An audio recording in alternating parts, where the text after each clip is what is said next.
The woman who sent them into the forest was not a stepmother. She was their mother. The brothers Grimm published this in 1812. She was the one who proposed it. She was the one who insisted when the father refused the first time. She said there was not enough food for 4 people. She was right. This is grim and true. Hansel and Gretel is one of the oldest stories in the Grimm collection, drawn from the oral traditions of Central Europe during a time when famine was not a metaphor. When the harvest failed, families made choices. The story begins with a choice.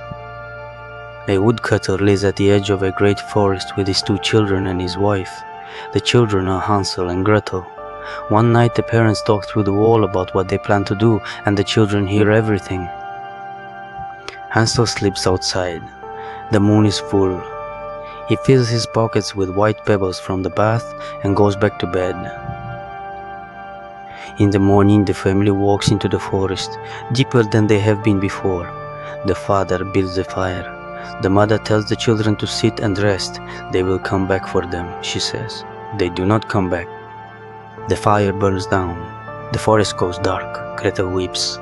Hansel tells her to wait for the moon. When it rises, the pebbles shine on the path like silver coins. He leads her home.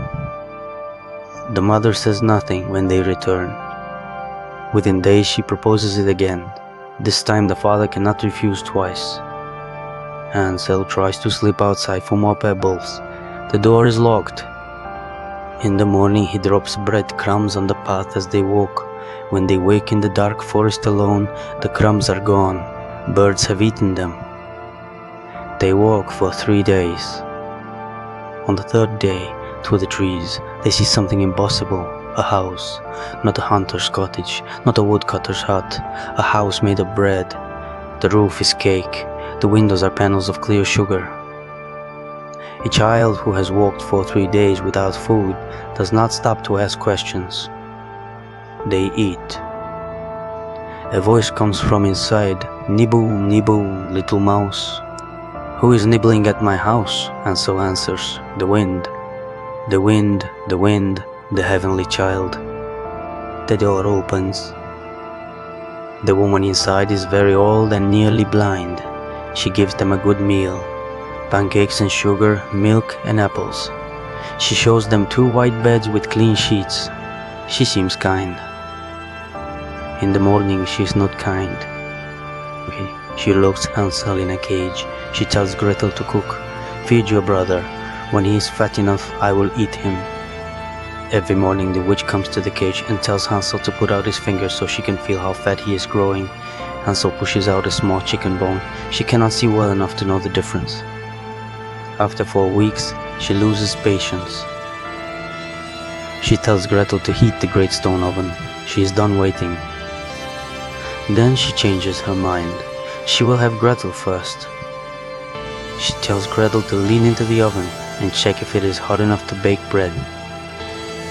Gretel pretends she does not understand how to check. She asks the witch to show her. The old woman bends toward the oven door. Gretel pushes her in. She closes the iron door. She bolts it. The witch burns. Gretel runs to the cage and frees Hansel. They search the house and find chests full of pearls and precious stones. They fill their pockets. They fill their aprons. They walk until they reach a great lake. A white duck carries them across, one at a time. They walk on until the trees begin to look familiar. They walk until they can see their father's house. The father weeps when he opens the door. He says he has not had a single happy hour since the day his wife led them into the forest. His wife is dead. She died the same day the witch died, at the same hour. The Grimms note this and move on. They do not explain it. Some scholars have argued that the witch and the mother are the same figure split across 2 locations, the abandoning mother and the devouring stranger, and that they die together because they are one. The cruelty in the forest and the cruelty at home come from the same source.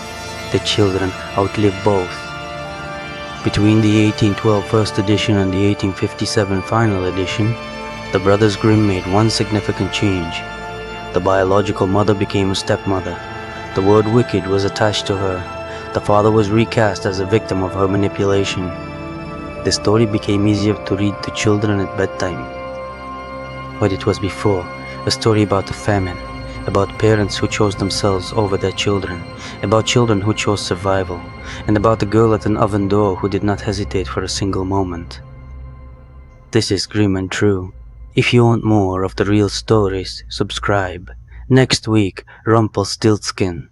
A girl is locked in a room and told to spin straw into gold. A stranger offers to help. The prize is her firstborn child. And when she tries to take it back, something unexpected happens. Until then, stay in the dark.